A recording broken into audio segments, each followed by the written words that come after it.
Hello दोस्तों, कैसे हैं आप सभी। आई होप कि आप सभी स्वस्थ एवं सुरक्षित होंगे। चलिए आगे बढ़ते हैं और आज के इस वीडियो सेशन की शुरुआत करते हैं। आज के इस वीडियो सेशन में हम सभी इग्नू के बुक BEGG 173 को डिस्कस करेंगे। ये कोर्स का कोड है एंड कोर्स का टाइटल है एकेडमिक राइटिंग एंड कंपोजिशन। तो इस बुक को हम लोगों को डिस्कस करना है एंड ये जो बुक है कुल मिलाकर के राइटिंग से संबंधित है एंड टेक्स्ट वगैरह से संबंधित है। ठीक है, टीचिंग स्टाइल वगैरह से संबंधित ये बुक है और ये इंग्लिश की एक बुक है एंड इसके अंदर आई थिंक 4 ब्लॉक्स हैं। देख लेते हैं। यस, 4 ब्लॉक्स हैं। फर्स्ट ब्लॉक है developing critical analytical and interpretive thinking skills. Second unit है the process approach to writing. Third unit है academic and non academic writing and fourth unit है kind of academic writing. तो हम लोग जो इसको डिस्कस करेंगे, देखिए पॉइंट ये है ना कि इसको बुक वाइज डिस्कस करना थोड़ा पॉसिबल नहीं है, बिकॉज ये 4 ब्लॉक्स मिला करके अच्छी खासी मोटी पुस्तक है ये।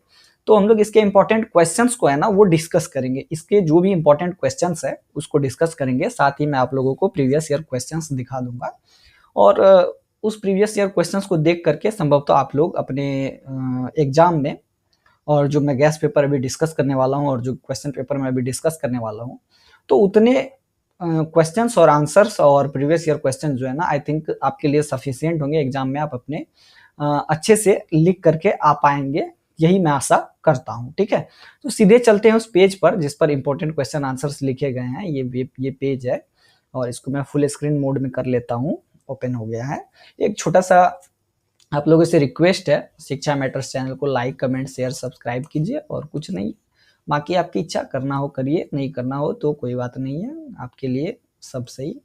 बाकी और ये एक छोटा सा एडवर्टीजमेंट है कि ये जो एक शिक्षा मैटर्स है IGNOU solved assignment, IGNOU hand written assignment copy, assignment PDF वगैरह इन सब चीज़ों में डील करती है। जिनको चाहिए वो यहाँ पर व्हाट्सएप करके प्राप्त कर सकते हैं और ये प्राप्त कर सकते हैं। ठीक है, इवन ये जो स्लाइड आप लोगों को स्क्रीन पर दिख रही है ना, ये स्लाइड भी आप लोग 9523779253 पर व्हाट्सएप करके प्राप्त कर सकते हैं। ठीक है, तो चलिए अब सीधे सीधे आगे बढ़ते हैं और डिस्कशन की और हम लोग चलते हैं।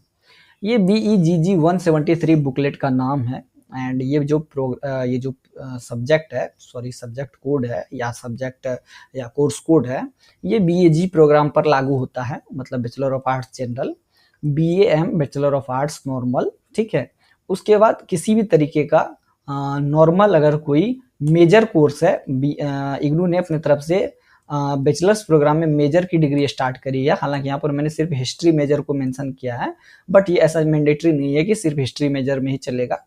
इसके अलावे भी कई सारे मेजर कोर्सेज में ये सब्जेक्ट चलने वाले हैं। ठीक है, एंड ये BHIH मतलब ऑनर्स प्रोग्राम के लिए इग्नू की ओर से बैचलर में ऑनर्स की डिग्री दी जाती है। तो ऑनर्स प्रोग्राम के लिए भी ये एप्लीकेबल है और ऐसा नहीं है कि ये सिर्फ हिस्ट्री ऑनर्स के लिए एप्लीकेबल है, बल्कि ये अन्य कई भी ऑनर्स में एप्लीकेबल है, जैसे इंग्लिश ऑनर्स में हो गया, पॉलिटिकल साइंस ऑनर्स में। तो ये सब्जेक्ट जो है ना कुल मिलाकर के ये एक तरीके से इलेक्टिव कोर्स है। इसको सेलेक्ट किया जाता है, स्टूडेंट अपनी मर्जी के अनुसार चुनते हैं। तो जो भी ये सब्जेक्ट को चुनेंगे उनको ये पेपर पढ़ना होगा और ये पेपर लगभग नहीं, एग्जैक्टली सबकी के लिए सेम है। जो भी चुनेंगे सबको एक ही पेपर एग्जाम देना पड़ेगा। तो खैर आप समझ गए होंगे अब मेरी बात। अब सीधे क्वेश्चन पर चलते हैं। हमारे डिस्कशन का जो फर्स्ट क्वेश्चन है ना वो कुछ इस तरीके से है। एक सेकंड में कलर चेंज कर लेता हूँ। आई थिंक ये वाला कलर ठीक रहेगा कि how can we analyse text that we read. तो क्वेश्चन ये है कि जो भी प्रश्न टेक्स्ट, कोई भी टेक्स्ट अगर हम पढ़ते हैं तो हम उसको कैसे एनालाइज कर सकते हैं, उसको कैसे अपने अंदर डीपली इनग्रास्प कर सकते हैं। डीपली मतलब अपने अंदर उसको अस्थायी तौर पर अपने दिमाग में ला सकते हैं या उस पर सोच विचार कर सकते हैं। यही क्वेश्चन कह रहा है कि जो भी चीजें हम पढ़ते हैं, जो भी टेक्स्ट हम पढ़ते हैं, उसको हम कैसे एनालाइज कर सकते हैं, उसको हम कैसे फील कर सकते हैं। तो वही चीज यहाँ पर समझाया गया है कि analysis is a critical thinking skill you use often in academic as well as professional and everyday reading and writing. You may analyze the argument in a text or article, the benefits of a business proposal and or the ideas offered in a news editorial or television news commentary. Analyze helps determine the quality of the information you read by extracting and examining different aspects of that information. तो analysis जो है वो क्या है, दरअसल एक thinking है, एक क्रिटिकल थिंकिंग स्किल है जिसके माध्यम से आप जो है ना किसी भी चीज को अच्छे से समझ सकते हैं। आप किसी भी चीज के अंदर, मतलब किसी भी टेक्स्ट के अंदर, चीज नहीं, किसी भी टेक्स्ट के अंदर या किसी भी आर्टिकल के अंदर जो आर्ग्यूमेंट, जो तर्क वगैरह दिए गए हैं उसको समझ सकते हैं आप। किसी बिजनेस प्रपोजल के अंदर क्या उसका मोटिव है, क्या उसका उद्देश्य है, इन चीजों को आप समझ सकते हैं, इन बातों को आप समझ सकते हैं और आप वो एक मोटा मोटा आइडिया समझ सकते हैं कि कोई आर्टिकल, जैसे मैं आपसे भी डिस्कस कर रहा हूँ कि how can we analyse text that we read, तो यह भी एक तरीके का टेक्स्ट है, ठीक है। एंड मैं जो आपको समझाने की कोशिश कर रहा हूँ शायद यही होता है एनालाइज। मैं आपको एनालाइज करवाने की कोशिश कर रहा हूँ, मैं आपको ये अंडरस्टैंड करवाने की कोशिश कर रहा हूँ कि कैसे कोई चीज जो है उसको अपने दिमाग में स्थायित्व लाया जा सकता है, उसको स्थिर किया जा सकता है, ठीक है। तो एनालाइज हमें जो है ना ये भी मदद करता है कि हमें किसी चीज को पढ़ करके हमें ये पता चल जाता है कि उसमें जो चीजें लिखी गई हैं, जो बातें लिखी गई है, उसकी क्वालिटी कैसी है। और फिर हम ये भी जान सकते हैं, हम जब कोई टेक्स्ट को पढ़ लेते हैं तो हम उसको एग्जामिन कर सकते हैं कि वो किस पॉइंट ऑफ व्यू से लिखा गया है, उसके अंदर क्या इंफॉर्मेशन छिपी हुई हैं और उसके अंदर हमें कौन कौन सी चीज़ें हमें इनग्रास्प करनी चाहिए, हमें कौन कौन सी चीज़ें लेनी चाहिए और कौन कौन सी चीज़ें छोड़ देनी चाहिए। जैसे कि कोविड से रिलेटेड कोई आपको एक ऐसे वगैरह मिल जाता है तो आप उसको जब पढ़ेंगे तो पढ़ने के बाद आपको कोविड से रिलेटेड इंफॉर्मेशन मिलेगा। फर्स्ट पॉइंट तो ये है, जब आप उसको पढ़ेंगे तो आपको ये पता चलेगा कि कोविड से हमें क्या नुकसान होते हैं, ठीक है। अब कोविड से निपटने के बारे में भी कुछ बातें लिखी गई होंगी, तो वो एक तरीके से जो निपटने के बारे में जो बातें लिखी गई होंगी, जब आप उसको समझेंगे तो आप ये समझ जाएंगे कि कोविड से निपटने के लिए जो चीजें हैं वो हमारे लिए बेनिफिशियल है। तो बेनिफिट्स भी एक तरीके से हो गया। तो कुल मिलाकर के यही है एनालाइज। देखिए, तो एनालाइज जो है वो कैसे कैसे होता है। तो पहला है कि रीडिंग टू एनालाइज। देखिए, analytical reading starts with finding and understanding a main idea and then considers the validity of that main idea by studying its part to see how logically those parts fit together. As the American Heritage Dictionary states, analysis is the separation of an intellectual whole into constituents for individual study. Analysis essentially takes apart the whole text and examines how, एक second, next slide में, the parts relate to one another to make up the text's ideas and content in order to determine the quality of the ideas and content. देखिए, ऐसा है कि जो हम analytical reading करते हैं किसी चीज की, तो उससे हमें एक मोटा मोटा आइडिया मिलता है, एक मोटा मोटा पता चलता है कि उस टेक्स्ट के अंदर क्या बातें लिखी गई हैं, उस टेक्स्ट का मेन आइडिया क्या है, उसके अंदर क्या मेन थिंकिंग है। जब हम उसको पढ़ते हैं तब हम डिफरेंट पार्ट को पढ़ते हैं तो एनालाइज के माध्यम से हम पता कर पाते हैं कि कौन सा पार्ट यहाँ फिट बैठता है और कौन सा नहीं बैठता है। जैसे मैं आपको एक एग्जांपल देता हूँ कि मान लेते हैं मुझे कोविड-19 पे लिखना है और कोविड-19 की बातें जब मैंने 50 लाइन लिखनी है मुझे, उसमें से मैंने 25 लाइन कोविड का लिख दिया और 25 लाइन किसी अन्य डिजीज के बारे में लिख दिया या किसी अन्य वायरस के बारे में लिख दिया, देन हमें पता चल जाएगा कोविड-19 की जब हम एनालिटिकल रीडिंग करेंगे तो हमें पता चल जाएगा भैया ये 50 लाइन्स जो लिखी गई हैं उसमें से 25 लाइन तो कोविड से रिलेटेड है, 25 लाइन अन्य से रिलेटेड है। तो हमें एक लॉजिक मिल जाएगा कि ये बेसिकली 25 पॉइंट जो 25 लाइन्स हैं वो अलग हैं, ये अलग हैं, ये आपस में फिट्स नहीं बैठ रही हैं। तो यही बात है। एनालाइज जो हम करते हैं वो रीडिंग के माध्यम से जो करते हैं, यही पॉइंट है। और अमेरिकन हेरिटेज डिक्शनरी कहता भी है कि एनालिसिस जो है वो एक तरीके से एक सेपरेशन है, एक पूरे के पूरे इंटेलेक्चुअल होल से एक कंस्टिट्यूएंट्स को निकालना, ठीक है। मतलब कोविड-19 जैसे हम एक मूल तरीके से कोविड-19 का ही मैं एक एग्जांपल ले रहा हूँ। इसमें मान लेते हैं लेट सपोज मेरे को 100 लाइंस के कुछ एसेज या आर्टिकल वगैरह लिखने हैं, ठीक है। तो चूंकि पूरा पढ़ने के बाद हमको पूरा तो याद नहीं रहेगा, हमें कुछ कंस्टिट्यूएंट्स जो मेन पॉइंट्स है वही याद रखने हैं, ठीक है। तो कुल मिलाकर के जो हमारा कोविड-19 का इंटेलेक्चुअल होल है उसमें से हमने क्या ढूंढ निकाला, तो कॉन्स्टिट्यूएंट्स ढूंढ निकाला, जो इंपॉर्टेंट पॉइंट्स है उसको ढूंढ निकाला और उसके बाद हम उसका एग्जामिनेशन करते हैं। जैसे कि मान लेते हैं कोविड-19 के अंदर हमने एक इंपॉर्टेंट पॉइंट्स ये दे रखा है कि कोविड-19 से कैसे बचा जा सकता है, तो ये पॉइंट एक इंपॉर्टेंट पॉइंट है। तब हम उसको ढूंढ के निकाल लेते हैं, एनालिसिस करते हैं, उसके बाद उसका एग्जामिनेशन करते हैं क्या ये पॉइंट्स हमारे लिए कारगर है या नहीं है, क्या ये हम पे काम करेंगे अथवा नहीं करेंगे। तो यही पॉइंट्स जो है एक तरीके से हम कह सकते हैं कि we analyse text that we read. तो आगे बढ़े। देखिए, कुल मिलाकर के 4 मेन पार्ट्स होते हैं किसी भी टेक्स्ट के जिसको हम लोग एनालाइज करते हैं, और मल्टीपल सेक्शंस होते हैं ईच पार्ट में। सॉरी, कुत्ते की लड़ाई हो रही है नीचे में। और देखिए तो अब डिस्कशन पे आते हैं। तो 4 मेन पार्ट्स होते हैं एनालाइज करने के लिए किसी भी टेक्स्ट के अंदर, जिसमें से पहला है कंटेंट, दूसरा है लैंग्वेज, तीसरा है पर्पस एंड चौथा है स्ट्रक्चर। तो पॉइंट ये उठता है कि ये कंटेंट, लैंग्वेज, पर्पस और स्ट्रक्चर क्या है। देखिए, जब भी हम किसी भी टेक्स्ट को पढ़ते हैं, ठीक है, जैसे मैंने एक एग्जांपल ले रखा है कोविड-19 वाला, तो पॉइंट ये है कि ये जो है इसमें क्या कंटेंट दिया गया है। जब हम पढ़ेंगे तो हमें पता चलेगा ना भैया कि हमारा कंटेंट क्या है। तो ये एक पॉइंट हो गया, ठीक है, ये एक मेन पार्ट हो गया। जब हम इसको पढ़ेंगे तो हमें पता चलेगा कि ये किस लैंग्वेज में लिखा गया है, हिंदी में लिखा गया है कि इंग्लिश में लिखा गया है कि उर्दू में लिखा गया है कि फारसी में लिखा गया है, बांग्ला में लिखा गया है। फिर उसके बाद जब हम कोविड-19 को पढ़ेंगे तब हमें पर्पस पता चलेगा कि इसका पर्पस क्या है, आखिर इसको लिखने का क्या मोटिव है, किस उद्देश्य से इसको लिखा गया है। ये जो आर्टिकल वगैरह कुछ भी लिखा गया है, ये किस उद्देश्य से लिखा गया है।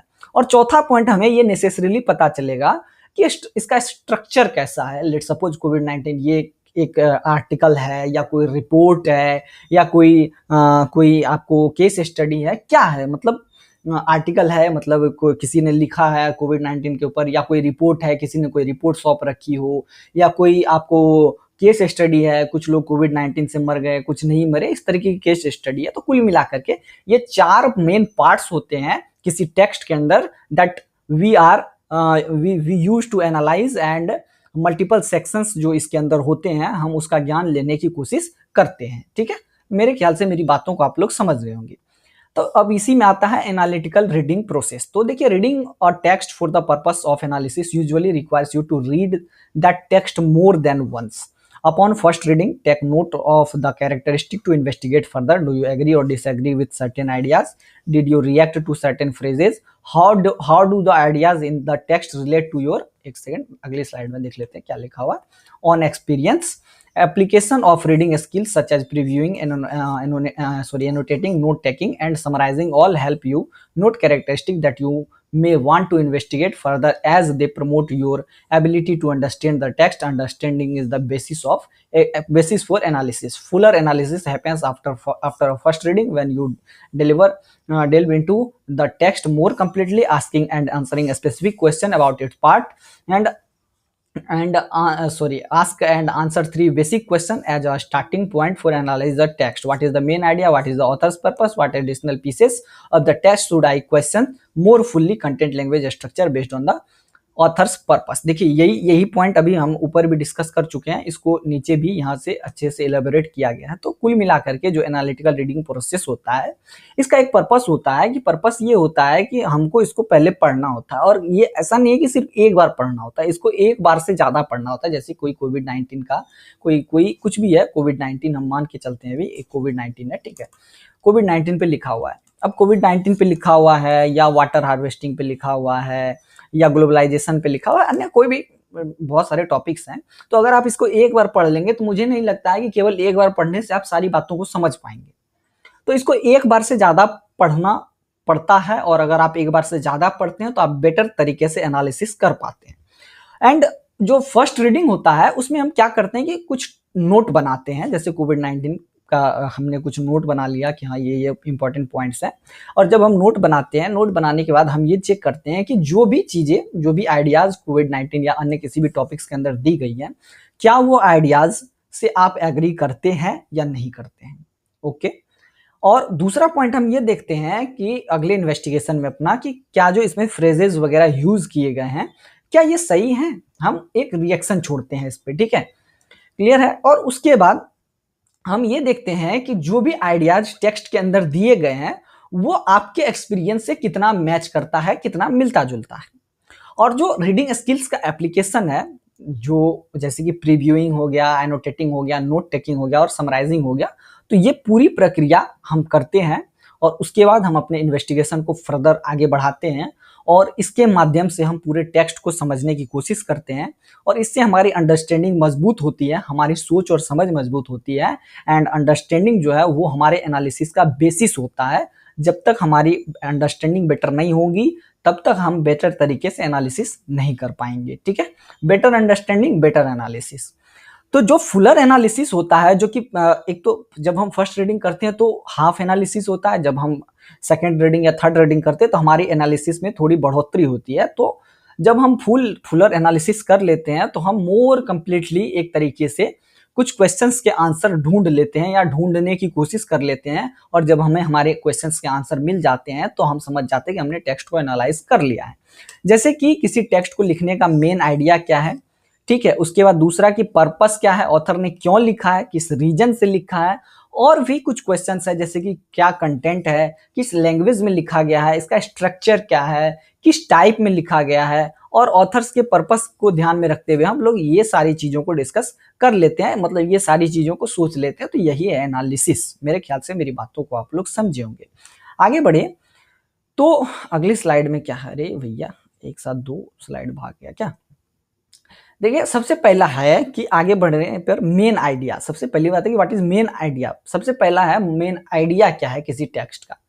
तो कभी भी आप किसी टेक्स्ट को पढ़ना स्टार्ट करते हैं तो फर्स्ट पॉइंट आपको ये याद रखना है कि always start by identifying the main idea of the text that you have read. वो टेक्स्ट जो आप रीड कर रहे हैं उसके मेन आइडिया को सबसे पहले आपको जानना है। What is the one thing that the author wants you to understand after reading the text. वैसा कौन सा चीज है या वैसी कौन सी वस्तु है या वैसा कौन सा पॉइंट है जो आपको ऑथर समझाना चाह रहा है, जो आपको लेखक समझाना चाह रहा है। जैसे अभी मैं आपको बताना चाह रहा हूं कि कैसे हम किसी भी टेक्स्ट को एनालिसिस कर सकते हैं, किसी भी टेक्स्ट को एनालाइज कर सकते हैं।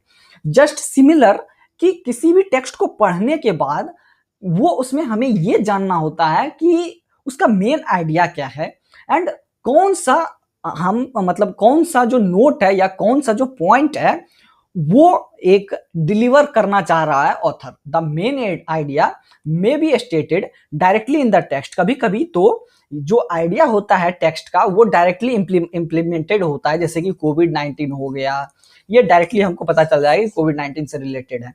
कोई वाटर हार्वेस्टिंग हो गया, इस ये हमें डायरेक्ट पता चल जाएगा। ग्लोबलाइजेशन हो गया या फिर ये आपको ऑक्सीडेशन वगैरह, ये सब प्रक्रिया इसमें मेन आइडिया डायरेक्ट पता रहता है, ठीक है।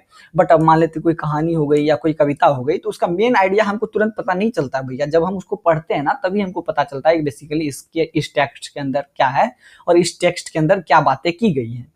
और यही होता है कि मेन आइडिया कभी कभी किसी टेक्स्ट में डायरेक्टली दिया रहता है और किसी किसी में इट में बी इम्प्लाइड। बाद में मतलब जब हम उसको पढ़ते हैं, फर्दर इन्वेस्टिगेट करते हैं, तब हमें पता चलता है कि आखिर मतलब इसके अंदर मेन आइडिया क्या है। जब हमारा ये आइडिया वाला कंसेप्ट पूरा होता है तब हम पर्पस जानने की कोशिश करते हैं कि आखिर किस पर्पस से किसी टेक्स्ट को लिखा गया है और क्यों लिखा गया है, इस तरीके से। तो अगर हमारा पर्पस होता है टू परस्यूड और logically argue, you always need to analyse the text. जब हमारा पर्पस किसी टेक्स्ट को परस्यूड और लॉजिकली आर्ग्यू करने का होता है, मतलब बहस करने का होता है, कोई टेक्स्ट हमने पढ़ लिया और उस पर हमें डिस्कशन वगैरह करना है, तब हमें डीपर एनालिसिस की आवश्यकता होती है, क्योंकि तब हमें जानना होता है कि किसी भी टेक्स्ट के अंदर मेन आइडिया क्या है और वो कैसे लिखा गया है, उसमें लैंग्वेज क्या है, उसका स्ट्रक्चर क्या है। जैसे कि हमें कोविड-19 के ऊपर मान लेते हैं दो बच्चे हैं, ठीक है, दो बच्चे हैं, दो बच्चों को डिस्कस करना है कोविड-19 के ऊपर या ग्लोबलाइजेशन के ऊपर या फिर आपको CO2 के ऊपर या ग्रीन हाउस गैस के ऊपर या अन्य कोई भी टॉपिक के ऊपर। तो बेसिकली जब दो बच्चों को आर्ग्यू करना होता है, जैसे यहाँ पर दो बच्चे बैठा दिए गए, दोनों को आर्ग्यू करना होता है, तो उस सिचुएशन में हमें जो है ना, जब आर्ग्यू की सिचुएशन आती है तो उस समय डीपर स्टडी करनी होती है और वैलिड और लॉजिकल इंफॉर्मेशन ढूंढ करके टेक्स्ट से निकालना पड़ता है, जो कि इंटेलेक्चुअल होता है और जो मेन आइडिया से मैच करता है, ठीक है, क्लियर है।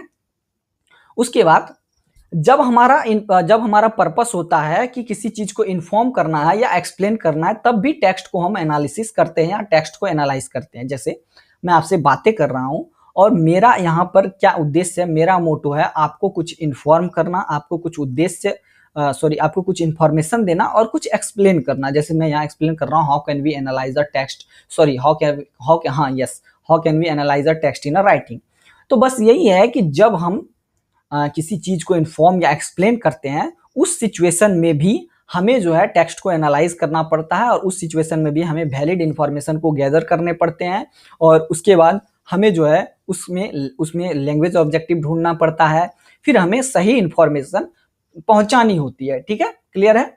उसके बाद किसी पर्पस को अगर हमारा पर्पस इंटरटेन करना होता है तो तब हम उस सिचुएशन में किसी भी टेक्स्ट को एनालाइज करें या एनालिसिस करें अथवा ना करें, ये कोई मायने नहीं रखता। जैसे कि कोई भी लिटरेचर या फिक्शनल राइटिंग हो गया, कोई कहानी कविता हो गई, तो जब हम उसको पढ़ते हैं तो हमें मेन आइडिया पता चल जाता है। जैसे कि विलियम वर्ड्सवर्थ की कविता है शायद two roads not taken, nature से संबंधित एक कविता, हमने उसको पढ़ लिया, ठीक है। पढ़ने के बाद मेरी इच्छा हुई तो हमने उसको डिस्कस किया, हमने उसको एनालाइज किया। अगर इच्छा नहीं हुई तो हम उसको वैसे ही छोड़ देते हैं, बिकॉज हमें जो है ना उसके मतलब जस्ट एक एंटरटेनिंग अगर लेना है, जैसे कोई कहानी हो गई, कोई हास्य कहानी हो गई, तो वो एंटरटेन पर्पज से रहता है, तो उसमें हमें कोई बहुत ज़्यादा उसको एनालिसिस करने की आवश्यकता नहीं होती, क्योंकि उसको हमें अपने माइंड में कोई डीपली स्टेबल करके नहीं रखना होता है। दैट्स वाई हम छोटा मोटा एनालिसिस कर लेते हैं तो हमारा काम चल जाता है। क्लियर है? अब आगे बढ़े। आगे है कि एडिशनल क्वेश्चन फॉर एनालिसिस। कुछ सिचुएशन में क्या होता है कि कुछ एक्सटर्नल क्वेश्चंस भी हम एनालिसिस के दरमियान पूछ सकते हैं या हम अपने माइंड में ला सकते हैं। पहला तो यही है ना, जब हम किसी टेक्स्ट को एनालाइज करने की सोचते हैं तो हम क्या सोचते हैं, कंटेंट क्या है, लैंग्वेज क्या है, स्ट्रक्चर क्या है, ये सब सोचते हैं, ठीक है। बट हम किसी सिचुएशन में ऐसा होता है कि कभी कभी हम किसी टेक्स्ट को एनालाइज करते हैं तो हम वहां पर फैक्ट वगैरह भी चेक करते हैं, ओपिनियन, फिर दोनों को चेक करते हैं कि फैक्ट्स भी मैच कर रहे हैं या ओपिनियन जो टेक्स्ट को पढ़ के फिर जो इंफॉर्मेशन दिया गया है वो अप्रोप्रिएट है या नहीं, वो पर्पस हो रहा है मैच या नहीं हो रहा है, टेक्स्ट से, राइटिंग से, मेन आइडिया मैच कर रहा है या नहीं, is the support relevant to the main idea, does it relate to and enhance the main idea. जैसे कोविड-19 पर कुछ लिखना है, लिखते लिखते हम चले गए इंग्लैंड के बारे में लिखने के लिए, तो उस समय हमारा जो मेन आइडिया है वो हट जाएगा। मेन आइडिया तो हमारा कोविड-19 से रिलेटेड है।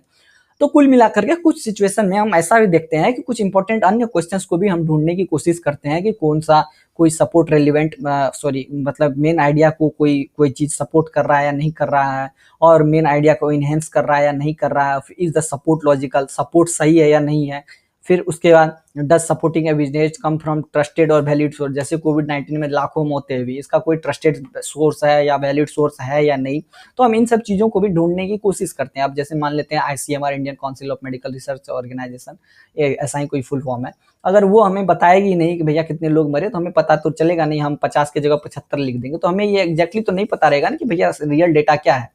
तो इसके लिए हमें एक प्रूफ देना होता है, और वो प्रूफ कहाँ से आएगा। जैसे ICMR ने एक डेटा जारी किया, एक सपोर्टिंग एविडेंस जारी किया, और वो वैलिड सोर्स है तो हम उसको कंसीडर करते हैं। जस्ट यही होता है क्वेश्चन टू एनालाइज कंटेंट। तो मेरे ख्याल से मेरी बातों को आप लोग समझ गए होंगे, ठीक है। अगली सीरीज में आते हैं।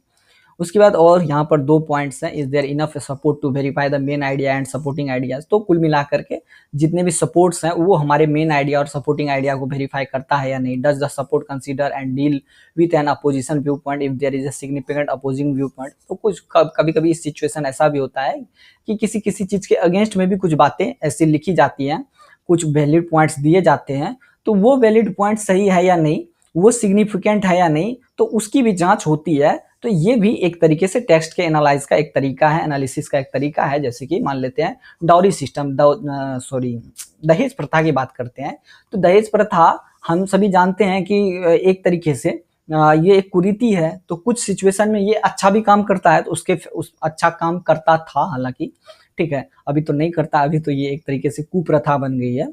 तो कुल मिला करके मैं ये कहना चाह रहा हूँ कि हो सकता है इसके लिए कुछ अच्छे पॉइंट्स भी दिए जा सकते हैं, तो क्या वो कंसीडर किया जाएगा। जैसे विज्ञान वरदान या अभिशाप, जो साइंस है वो एक तरीके से मिराकल भी है और हमारे लिए एक तरीके से डेंजरस भी है। तो कुल मिलाकर के दोनों पॉइंट्स जो है वो मतलब एक तो सपोर्टिंग पॉइंट्स है, एक अपोजिंग पॉइंट्स है, तो दोनों एक दूसरे को मतलब दोनों अच्छे से डील कर पा रहे हैं नहीं। तो यही है कुल मिलाकर के हमारे डिस्कशन का topic, how can we analyse a text in a writing. मेरी बातों को आप लोग समझ गए। अब जो नेक्स्ट क्वेश्चन हमारा बनता है कि what aspect should be considered while writing the review of a book. जब भी हम किसी बुक का रिव्यू करते हैं तो हमें किन किन एस्पेक्ट्स को कंसीडर करना चाहिए, ठीक है। तो सबसे पहले बात हम ये जानने की कोशिश करते हैं व्हाट इज बुक रिव्यू, ठीक है। तो बुक रिव्यू क्या बोल रहा हूं मैं भाई, sorry. Book reviews are like guiding lights in the world of literature, helping readers navigate through countless stories. But writing a good review isn't just about summarizing a book. It's about making your thoughts resonate with the audience. Whether you are a writer, a critic, or someone who loves book, knowing how to prepare a book review can enrich your reading experience and contribute to the literary community. तो देखिए बात कुछ ऐसी है कि book review क्या होता है कि एक तरीके से एक गाइडिंग लाइट होता है लिटरेचर के वर्ल्ड में, जिसके माध्यम से हमें मदद मिलती है या किसी रीडर को मदद मिलती है कि वो कुछ इंपॉर्टेंट या मतलब सीधे सीधे मेन समरी पर पहुंच जाए। जैसे कि हम किसी बुक का रिव्यू लिखते हैं, जैसे गोदान है, ठीक है, गोदान बुक ये हिंदी का लिटरेचर है। चलिए हिंदी के लिटरेचर को मारते हैं गोली, इंग्लिश के लिटरेचर को लेते हैं। इंग्लिश का कोई एक लिटरेचर जैसे डेविड कॉपरफील्ड हो गया, ठीक है, डेविड कॉपरफील्ड के बाद हो गया आपको ये क्या कहते हैं, बहुत सारे लिटरेचर हैं इंग्लिश में लिखे हुए, रिच डैड पुअर डैड हो गया, उसके बाद पावर ऑफ मनी हो गया, ऐसे कई सारे बुक्स हैं। उसके बाद गुलिवर ट्रेवल्स हो गया। तो कुल मिलाकर के ये एक लंबे लंबे नॉवेल्स हैं। अब इसको किसी ने पढ़ा, ठीक है, पढ़ने के बाद उस व्यक्ति ने सोचा कि चलो इस पर कुछ बातें लिखी जाए जो छोटी हो। अब जैसे 400 पेज की गुलिवर ट्रेवल्स की बुक है, अब किसी के पास पढ़ने का टाइम नहीं है, तो 400 पेज को कॉन्साइज करके हो सकता है कि 100 पेज में 400 पेज की समरी लिख दी जाए। किसी ने लिख डाली, ठीक है, किसी व्यक्ति ने लिख डाली, कोई राइटर हो, कोई क्रिटिक हो, या कोई अन्य व्यक्ति हो जो बुक पढ़ना पसंद करता हो, तो उसने वो लिख डाली, ठीक है, 100 पेज में। तो ये 100 पेज कोई रीडर, कोई दूसरा व्यक्ति पढ़ेगा तो उसको ये समझ में आ जाएगा कि इस 400 पेज की बुक के अंदर मोटा मोटा क्या पॉइंट लिखा गया है और किन किन पॉइंट्स के माध्यम से ये बातें मतलब कही गई हैं। तो आप कुल मिलाकर के 100 पेज के इस बुक को पढ़ के 400 पेज के इस बुक को समझ सकते हैं। जैसे कि मैंने यहाँ पर किया है, ये जो BEGG 173 की बुक है, पूरे के पूरे बुकलेट को तो मैं यहाँ डिस्कस नहीं कर रहा हूँ, बट मैंने यहाँ से इंपॉर्टेंट क्वेश्चंस निकाल लिए हैं। कुल मिलाकर के हम ये कह सकते हैं कि ये एक बुक रिव्यू है। बुक रिव्यू के अंदर जो इंपॉर्टेंट क्वेश्चंस वगैरह है मैं उसको डिस्कस कर रहा हूँ। यही है, समझ में आ गई ना मेरी बात? यही है what is a book review. यही चीज ऊपर भी लिखा हुआ, यही चीज नीचे भी लिखा हुआ। बुक रिव्यू जो है क्रिटिकल इवेल्युएशन होता है बुक का, जिसके अंदर रिव्यूअर जो रिव्यू करता है वो डिस्कस करता है कि इसके अंदर कंटेंट क्या है, क्यों, कौन सी बातें लिखी गई है, बुक का थीम क्या है, एंड ओवरऑल इम्पैक्ट क्या पड़ता है बुक को पढ़ने से। It typically includes a summary of the books main part. मतलब एक बुक का जो समरी होता है वही कुल मिलाकर के हम बुक रिव्यू की संज्ञा दे सकते हैं। क्लियर है? उसके बाद जो रिव्यूअर्स का जो एनालिसिस होता है, मतलब जो व्यक्ति रिव्यू करता है बुक को, जो पढ़ के जो लिखता है, बुक को छोटा करता है, कॉन्साइज करता है, तो उसका ओपिनियन और जो रिकमेंडेशन होता है वो दूसरे रीडर के लिए फायदेमंद होता है। और कुल मिलाकर के कोई भी बुक का रिव्यू जो होता है वो होता है कि the goal is to inform others about the books strength and weakness, helping them decide whether it's worth to read और नॉट। तो कुल मिलाकर के किसी भी बुक रिव्यू में हम या कोई भी बुक रिव्यूअर ये बताने की कोशिश करता है कि बुक में अच्छाइयाँ क्या है, बुक में बुराइयाँ क्या है। और कुल मिलाकर के जब अच्छाई और बुराई को कोई कंपेयर कर लेता है, तो अगर किसी को बुक अच्छा लग जाता है ज्यादा, तो वो व्यक्ति उस बुक को पूरा पढ़ लेता है, या अगर बुरा लग जाता है तो वो व्यक्ति उस बुक को वहीं छोड़ के आगे निकल जाता है। कुल मिलाकर के मेरी बात समझ गए आप? अब देखिए बुक की समरी हम करते कैसे हैं, बुक को समराइज करते कैसे हैं, या बुक रिव्यू लिखते कैसे हैं। तो book review summarise the sources content by providing a brief and clear overview of the main plot, key characters and central theme without giving away any spoilers. This help readers understand the essence of the book and set the stage for your analysis and evaluation. देखिए कुल मिलाकर के book review जब होता है तो उसमें क्या होता है कि एक ब्रीफ और क्लियर ओवरव्यू दिया जाता है कि इसके अंदर कौन से मेन प्लॉट है, मतलब कौन से कथानक है, कौन से की कैरेक्टर्स है, कौन कौन से मुख्य पात्र है, और बुक का क्या सेंट्रल थीम है। और इसके अंदर कुछ भी एक्स्ट्रा लेयर्स ऐड नहीं किया जाता है। और जब कोई व्यक्ति बुक रिव्यू को पढ़ता है, उसके बाद पढ़ने के बाद वो क्या करता है कि अंडरस्टैंडिंग बना लेता है बुक के बारे में कि हमको ये पढ़ना चाहिए या नहीं पढ़ना चाहिए। कुल मिलाकर के मेरी बात समझ गए आप? अब बुक रिव्यू लिखने के लिए सबसे पहले कौन कौन से एक्शनेबल टिप्स हैं जिनको आपको करना चाहिए फॉलो। तो सबसे पहली बात कि रीड द बुक थोरोली। सबसे पहले आपको पूरे बुक को पढ़ना चाहिए। किसी बुक का आप रिव्यू कर रहे हैं, let's suppose Gulliver travels book का रिव्यू कर रहे हैं, उसमें 400 पेज है, कुल मिलाकर के आपने 100 पेज पढ़ डाला और उसका रिव्यू कर डाला, तो वो आपका सक्सेसफुल रिव्यू नहीं होगा। You will have to read the book thoroughly and to understand the concept. After that you can write a review of the book. तो कुल मिलाकर के पूरे बुक को आपको थोरोली पढ़ना है। पढ़ने के बाद आपको जो की पॉइंट्स है उसको हाईलाइट करना है। बी कॉन्साइज, एकदम छोटा समरी लिखना है, एकदम सही समरी लिखना है, और मोस्ट इंपॉर्टेंट एस्पेक्ट पर ही समरी लिखना है।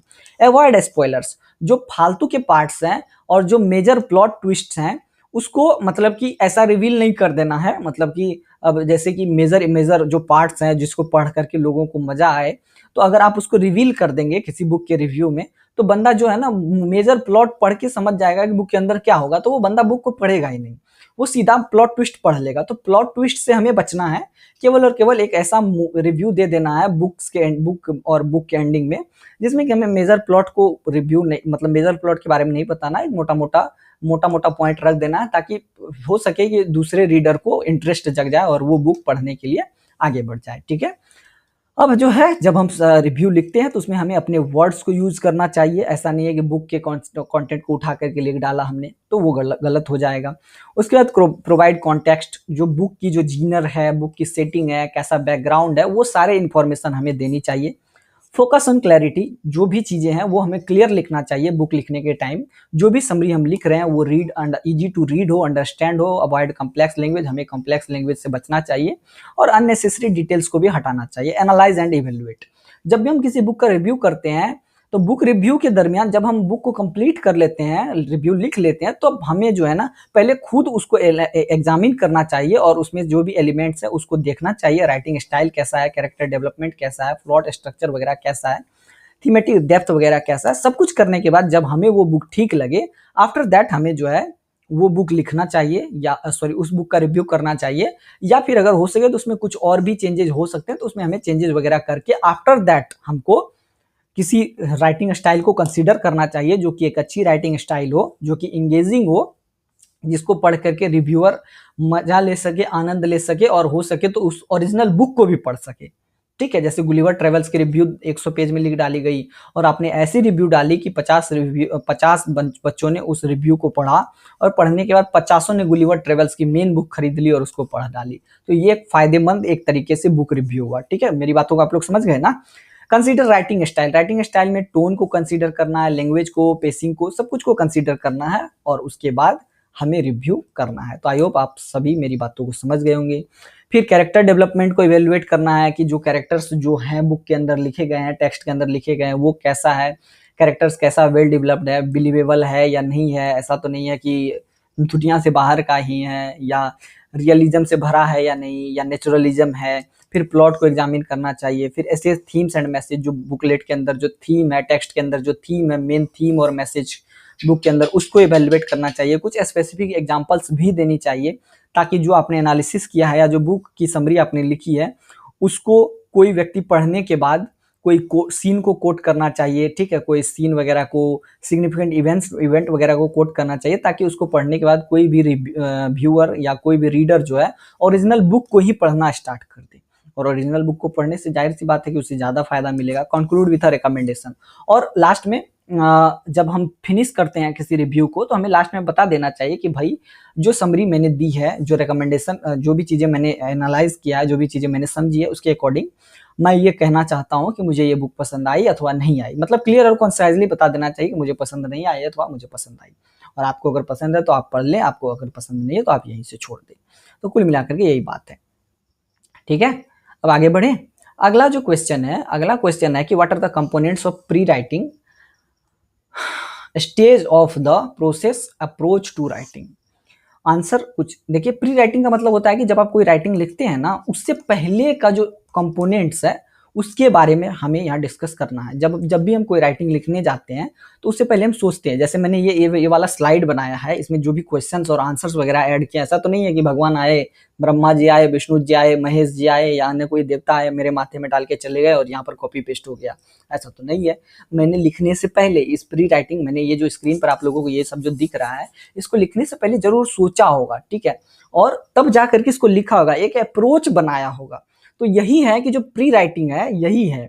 और प्री राइटिंग के जो इंपॉर्टेंट कंपोनेंट्स है उसको हमको डिस्कस करना है। The pre writing stage is a critical component of the process approach to writing. Writing से पहले का एक प्रोसेस है, क्रिटिकल कंपोनेंट है प्री राइटिंग स्टेज, और it involves several step that helps writer plans and organise their thoughts before actually beginning to write. Here are the main components of the pre writing stage. तो कुल मिलाकर के देखा जाए कि ये जो है ना सेवरल स्टेप्स को इन्वॉल्व करता है। मतलब होता क्या है कि जब आप लिखने जाते हैं तो उससे पहले जब आप प्री राइटिंग स्टेज में गुजरते हैं तो आप क्या करते हैं, अपने प्लान को, अपने थॉट्स को एक तरीके से सही तरीके से ढालते हैं। उसके बाद लिखना स्टार्ट करते हैं या बोलना स्टार्ट करते हैं, यहाँ तो राइटिंग फेज है। तो यही होता है प्री राइटिंग कंपोनेंट। मैं बोलने के माध्यम से, मैं बोलने वाला एक एग्जांपल आप लोगों को समझा रहा हूँ। जैसे कि मैं आप लोगों से बात करने आता हूँ, आप लोगों से डिस्कस करने आता हूँ, तो मैं कहता हूँ ना, हेलो दोस्तों, कैसे हैं आप सभी, आशा करता हूँ आप सभी स्वस्थ होंगे, सुरक्षित होंगे। तो जैसे कि ये प्री स्पीकिंग स्टेज कह सकते हैं। मैं बोलने से पहले सोचता हूँ, मैं आपसे भी बात कर रहा हूँ तो मैं बोलने से पहले सोच रहा हूँ, ऐसा नहीं है कि आम की जगह इमली, इमली की जगह अमरूद बोल रहा हूँ। तो कुल मिलाकर के ऐसे ही होता है राइटिंग में। जैसे कि आपको कोविड-19 पे लिखना है, मान लेते हैं कोविड-19 इज द बेस्ट एग्जांपल आज के दिन में, आज के डे में। तो क्या है कि कोविड-19 पे लेट सपोज लिखना है, तो लिखना है तो क्या करते हैं, ऐसे कलम कॉपी उठाते लिखने चल देते हैं, नहीं लिखते हैं, बल्कि हम पहले सोचते हैं कि कोविड-19 के बारे में हमें क्यों लिखना चाहिए, इसको पढ़ेगा कौन, इसकी रिक्वायरमेंट क्या है, इसकी ज़रूरत क्या है, इसके लिए हमें कंटेंट कहाँ से लाना है, हमें इसके लिए डेटा वगैरह कहाँ से फेच करना है। कुल मिलाकर के यही सब जो है प्री राइटिंग के कंपोनेंट्स होते हैं। यहाँ पर है, सबसे पहले हमको प्री राइटिंग स्टेज में पहले अंडरस्टैंडिंग द असाइनमेंट, सबसे पहले हमको असाइनमेंट को समझना होता है कि असाइनमेंट का पर्पस क्या है, हमारा ऑडियंस कौन सा है, जो भी चीज़ हम लिखेंगे, ठीक है, उसका पर्पस क्या है, लिखने का उद्देश्य क्या है। क्या वो उद्देश्य किसी को कुछ इन्फॉर्म करना है, किसी को मजेदार इंटरटेन करना है, मतलब हंसाना है, या कोई चीज़ एक्सप्लेन करना है, या किसी चीज़ को परसुएड करना है। जैसे इन्फॉर्म करना है, कोविड-19 से संबंधित कोई रिलेवेंट इन्फॉर्मेशन देना है तो इन्फॉर्मेशन हो गया। एंटरटेन करना है, कोई कहानी कविता लिख दिए, तो ये पर्पस हो गया असाइनमेंट का। कुछ एक्सप्लेन करना है, जैसे मैं यहाँ एक क्वेश्चन एक्सप्लेन कर रहा हूँ।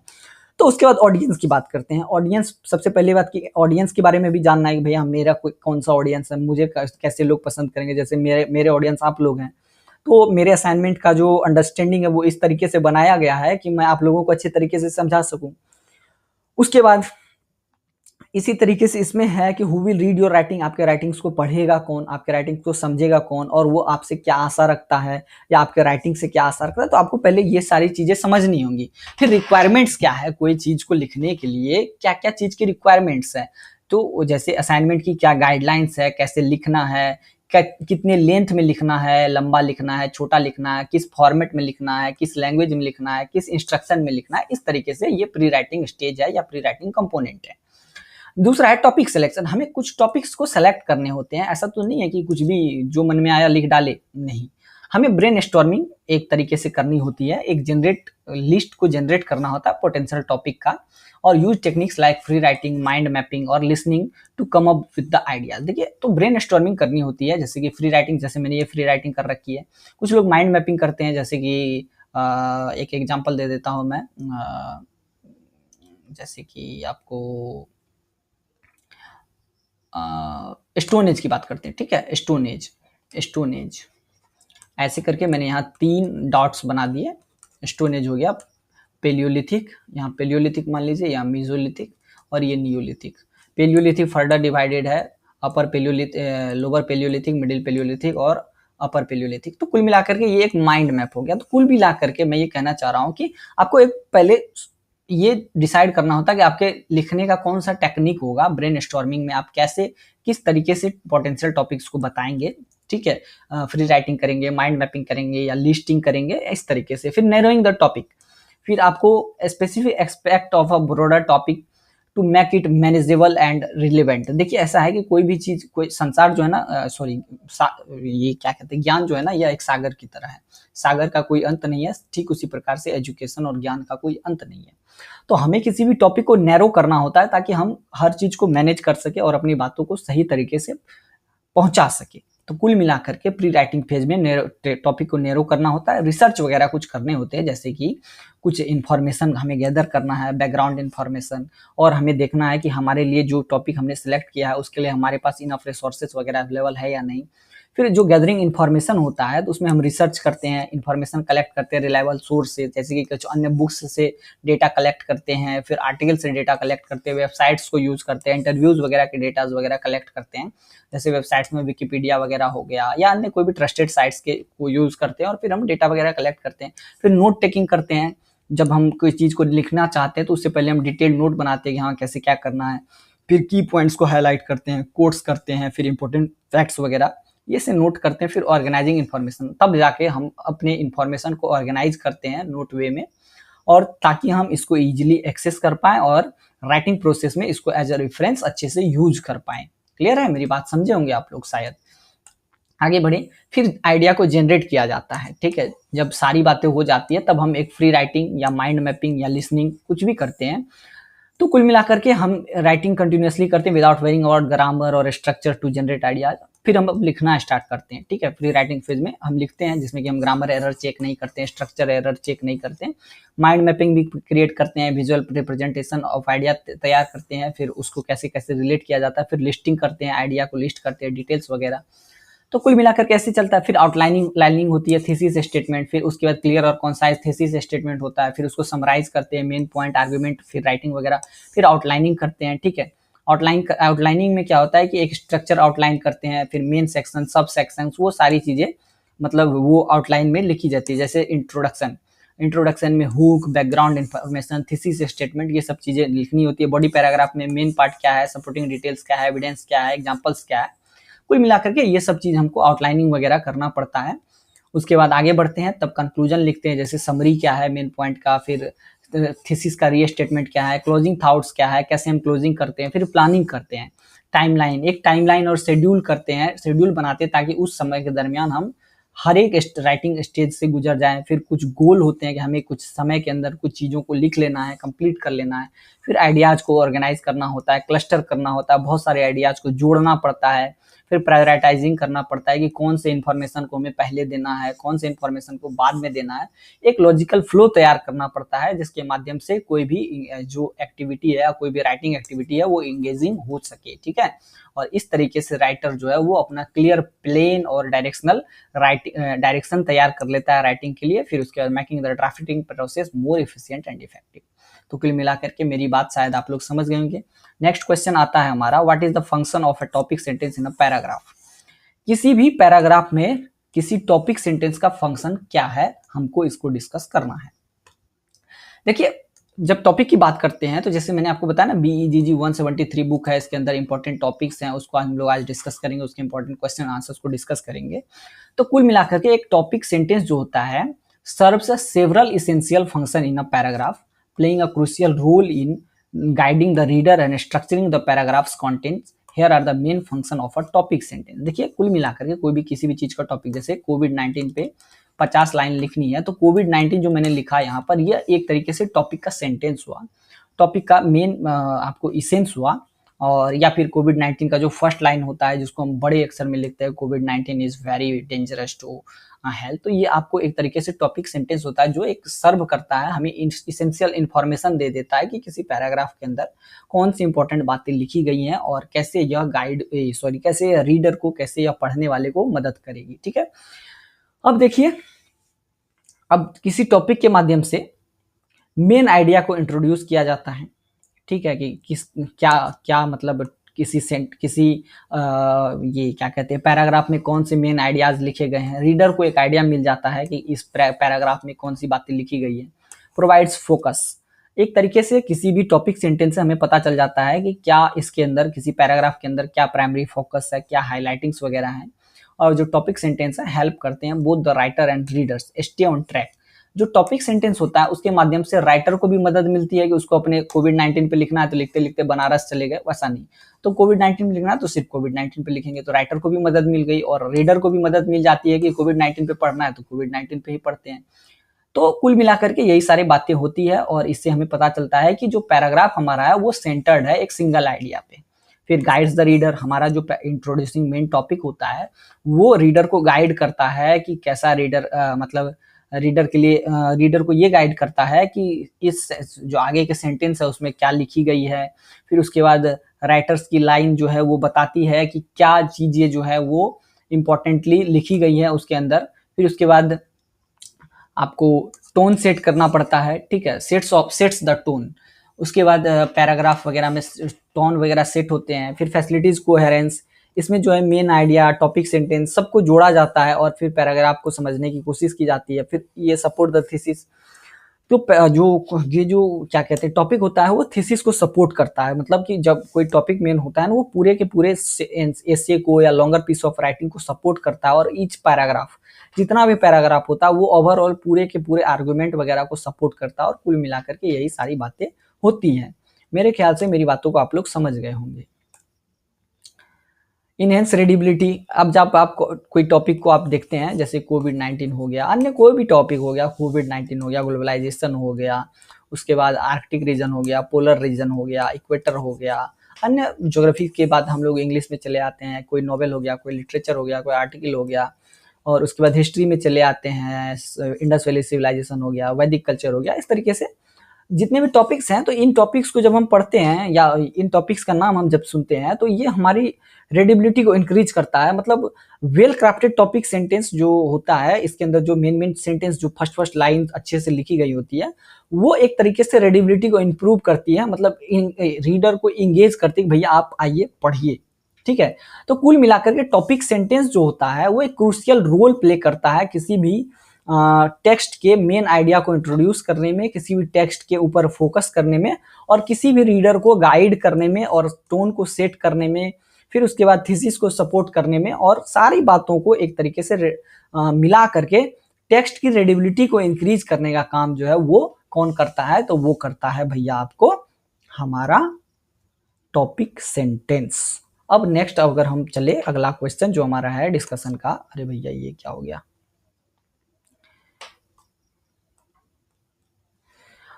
Right the different stage of the process approach. देखिए the process approach to write involve several stage that guide writers from the initial idea to the final draft. Here are the different stage of the process approach. देखिए ये वही हो गया जो pre writing के बारे में मैंने आपको बताया ना, जस्ट वही है कि जब हम राइटिंग करते हैं तो उसमें कौन कौन से प्रोसेस को अपनाते हैं ताकि हमारा राइटिंग कंप्लीट हो, वही बात यहाँ पर लिखी गई है। सबसे पहले तो प्री राइटिंग होता है, प्री राइटिंग की चर्चा अभी हमने ऊपर की। सबसे पहले असाइनमेंट को अंडरस्टैंड करना होता है कि किस असाइनमेंट पर लिखना है, फिर पर्पस क्या है, ऑडियंस क्या है, जरूरत क्या है, ये सब देखना होता है। फिर टॉपिक सिलेक्शन करना होता है, ब्रेन स्टॉर्मिंग, टॉपिक को नेरो करना होता है, इन्फॉर्मेशन को गैदर करना होता है, आइडियाज को जनरेट करना पड़ता है, free writing, mind mapping, listing, फिर उसके बाद थीसिस स्टेटमेंट डेवलप आउटलाइनिंग करना पड़ता है, फिर आउटलाइन ऑर्गेनाइज, फिर ड्राफ्ट करना पड़ता है, फर्स्ट टाइम आधा अधूरा लिखना पड़ता है जिसमें कि ग्रामर वगैरह को, एरर वगैरह को छोड़ करके, मतलब इतना ध्यान नहीं दिया जाता है।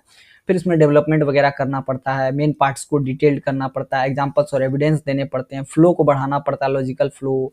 ठीक है, फिर उसके बाद रिवाइजिंग करनी होती है, कंटेंट में क्या क्या क्या कहते हैं, कंटेंट का रिव्यू करना पड़ता है, री इवेलुएट करना पड़ता है कि क्लैरिटी है या नहीं है, कोहेरेंस है या नहीं है, रेलिवेंस है या नहीं है, डेटा सही चीजें डेटा के अंदर दी गई है या नहीं, पैराग्राफ सही है या नहीं है, थीसिस को सपोर्ट करता है या नहीं करता है। कुल मिलाकर के यही सारी बातें होती है।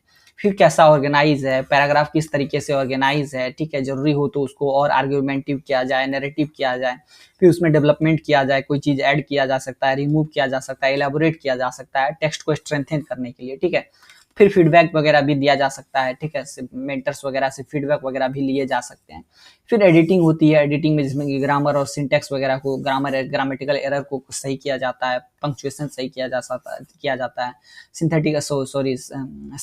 सिंटैक्टिकल एरर सही किए जाते हैं, स्टाइल टोन वगैरह सही किए जाते हैं, वर्ड चॉइस को सही किया जाता है, कौन सा वर्ड कैसा यूज होना चाहिए, क्लैरिटी, प्रिसीजन वगैरह ये सब दिखा जाता है। फिर प्रूफ रीडिंग की जाती है, प्रूफ रीडिंग में हमें ये देखना होता है कि फाइनल चेक्स जो कि केयरफुली रिव्यू किया जाता है टेक्स्ट का, फिर उसके बाद कुछ जो भी बचे कुछ एरर होते हैं उनको सही किया जाता है, उनको सुधारा जाता है। तो कुल मिलाकर के यही सारी बातें होती है। एक सेकेंड रुक जाइए दोस्तों, यहाँ मेरे को थोड़ा सा पेन टैबलेट यूज करने में दिक्कत आ रही थी। अब चलते हैं। फिर फॉर्मेटिंग की जाती है, proper formatting according to style, कैसा स्टाइल है, पीए, एमएलए, चिकागो, ये सब अन्य डिफरेंट डिफरेंट राइटिंग स्टाइल्स हैं।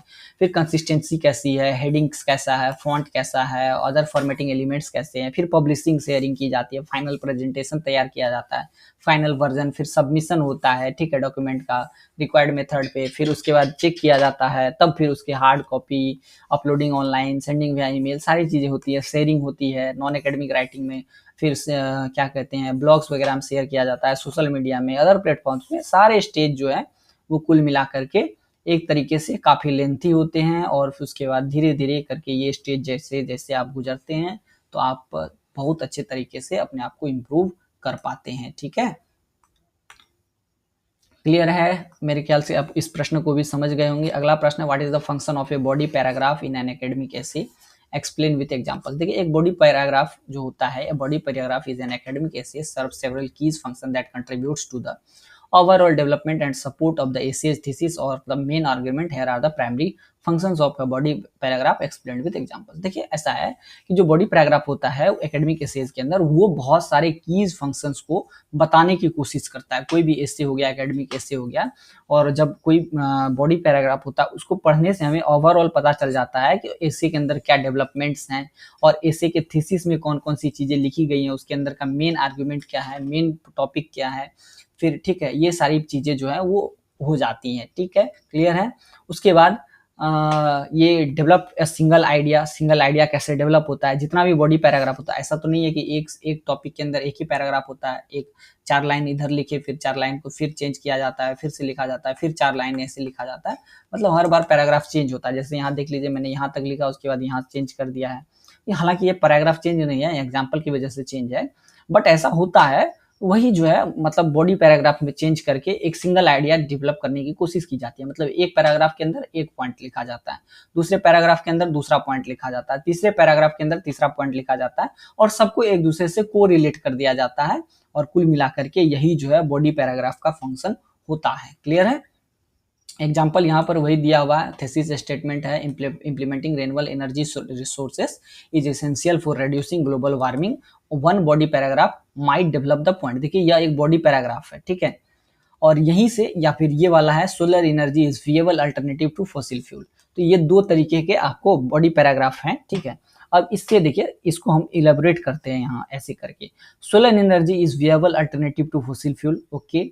Unlike fossil fuel, solar energy is abundant and renewable, harnessing the power of the sun to generate electricity. According to a study by the National Renewable Energy Laboratory, the amount of sunlight that strikes the Earth's surface in an hour and a half is enough to handle the entire world's energy consumption for a full year.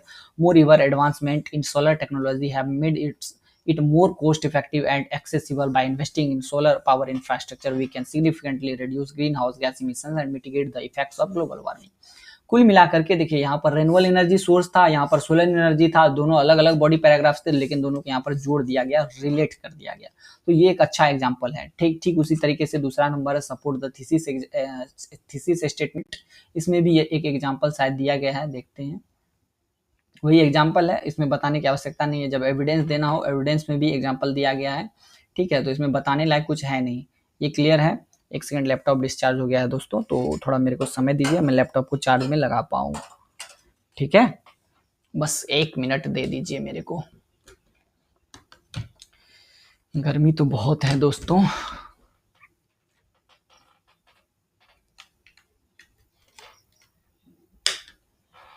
चलिए, charge में नहीं, क्या हुआ भाई? Charge में तो लगा था, क्या हो गया इसको? चलिए, आ गया।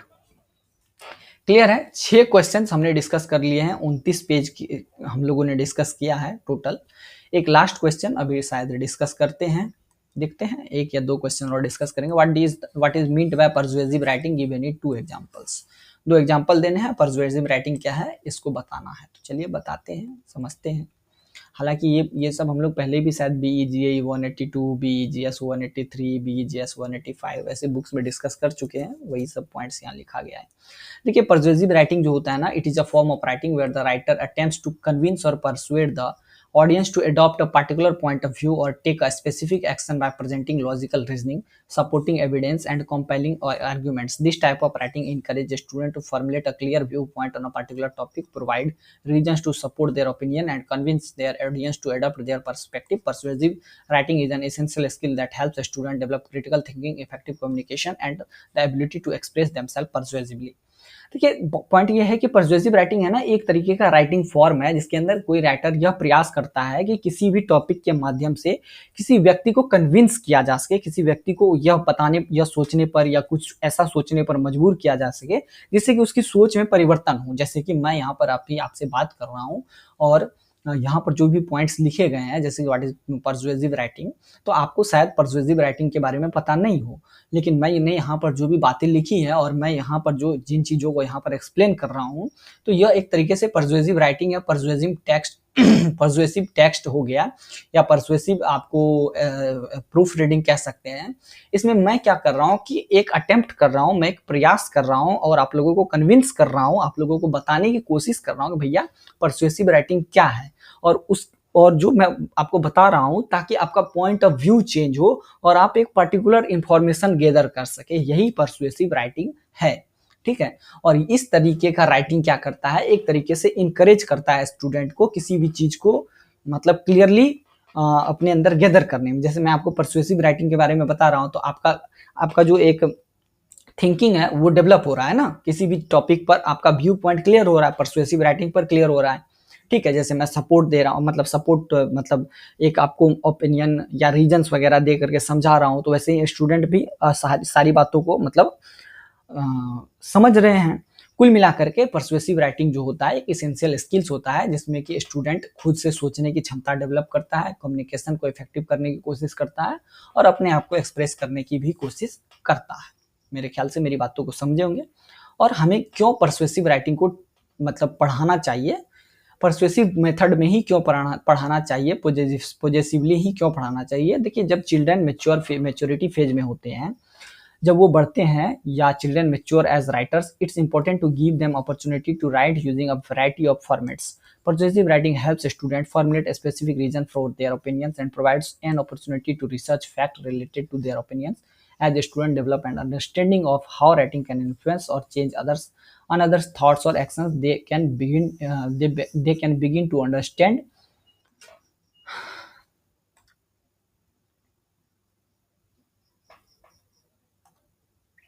persuasive nature of the marketing they are exposed to through television, the internet and other media। देखिए, जब परसुएसिव राइटिंग में क्या होता है कि स्टूडेंट को एक मदद मिलती है, उसको अपने आप को डेवलप करने में, उसको अपने आप को सोचने में। स्टूडेंट मेच्योरिटी फेज के स्टार्टिंग में रहता है। और how to teach persuasive writing, देखिए परसुएसिव राइटिंग कैसे टीच किया जाता है।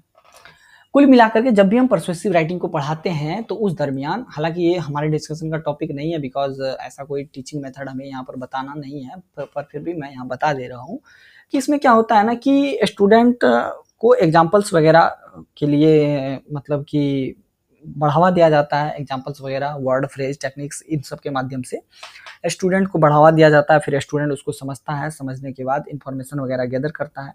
इसी तरीके से चलता है। फिर ब्रेन स्टॉर्मिंग होता है, जो कि इंडिविजुअल, चाइल्ड और ग्रुप के लिए इंपॉर्टेंट होता है, और इससे भी हम एक तरीके से परसुएसिव राइटिंग को इम्प्रूव कर सकते हैं। क्लियर है? कुल मिलाकर के यही सब बातें यहाँ पर लिखी गई है, और ये वाला पॉइंट आप छोड़ भी देंगे एग्जाम में तो कोई बहुत बड़ा तीर या बहुत बड़ी समस्या नहीं आ जाएगी, ये कोई दिक्कत वाली बात नहीं है। अब अगला क्वेश्चन है 8वां नंबर की, is editing the same as revising? Editing करना रिवाइजिंग करने के समान है या नहीं? Why is it important to edit our writing? हमें अपने राइटिंग को क्यों एडिट करना चाहिए? देखिए, एडिटिंग और रिवाइजिंग दोनों रिलेटेड हैं, बट डिस्टिंक्ट स्टेज में ये दोनों लगभग अलग भी हो जाते हैं। अब ये राइटिंग प्रोसेस में होता है। सबसे पहले हम एडिटिंग को समझते हैं।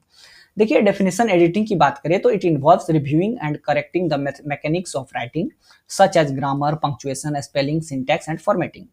फोकस, अब हम एडिटिंग में the primary focus of editing is on improving the clarity, coherence and correctness of the language used in the text process.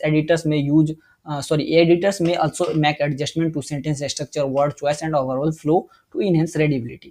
कुल मिलाकर के एडिटिंग में क्या होता है कि जो डेफिनेशन कह रहा है कि एडिटिंग क्या करता है कि किसी भी चीज को, या किसी भी चीज को नहीं, किसी भी टेक्स्ट को, किसी भी राइटिंग को ठीक करने का काम करता है। इसमें किसी भी चीज को रिव्यू किया जाता है, किसी भी राइटिंग को करेक्ट किया जाता है, जैसे कि ग्रामर को करेक्ट किया जाता है, पंक्चुएशन को, स्पेलिंग, सिंटैक्स, फॉर्मेटिंग, ये सब को करेक्ट किया जाता है। ठीक है, उसके बाद फोकस की बात करते हैं। तो प्राइमरी फोकस होता है एडिटिंग का कि क्लैरिटी को बढ़ाना, करेक्टनेस को बढ़ाना, कोई लैंग्वेज में जो चीजें लिखी गई हैं उस, और जो कोई टेक्स्ट में कोई बात लिखी गई है उसको करेक्ट करने की कोशिश करना। और इस प्रोसेस को हम कुल मिलाकर के एडजस्टमेंट टू सेंटेंस एक प्रोसेस अपनाया जाता है, और उसमें जो एडिटर होते हैं वो लोग एडजस्टमेंट करते हैं, सेंटेंस स्ट्रक्चर को थोड़ा चेंज कर देते हैं, वर्ड चॉइस को बदल देते हैं, ओवरऑल फ्लो बदल देते हैं, जिससे कि रीडेबिलिटी ज़्यादा हो और जो इंगेजमेंट है मतलब किसी राइटिंग पर वो ज़्यादा हो।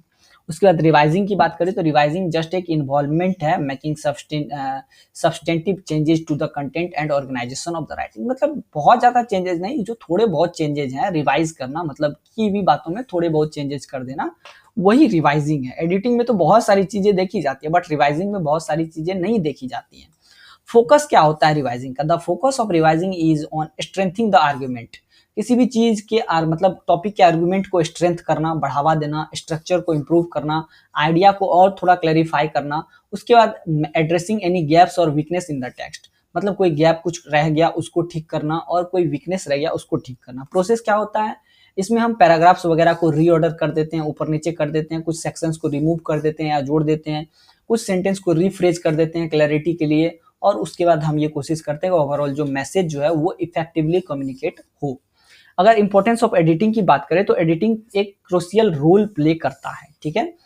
देखिए एडिटिंग करने से क्लैरिटी इंक्रीज होती है, इनहेंस क्लैरिटी, किसी भी टेक्स्ट में क्लैरिटी आती है, राइटिंग क्लियर हो जाता है, इजी टू अंडरस्टैंड हो जाता है, और जो एम्बिग्विटीज और मिसअंडरस्टैंडिंग है, जो समस्याएं हैं वो भी क्लियर हो जाती हैं, अवॉइड हो जाती है। इंप्रूविंग क्वालिटी, इंप्रूव्स क्वालिटी, और एडिटिंग से क्वालिटी भी इंप्रूव होती है, जैसे ग्रामर सही हो जाता है, पंक्चुएशन सही हो जाता है, सिंटैक्स वगैरह सही हो जाते हैं। तो इस तरीके से ओवरऑल क्वालिटी ऑफ राइटिंग्स को सही करने की कोशिश की जाती है।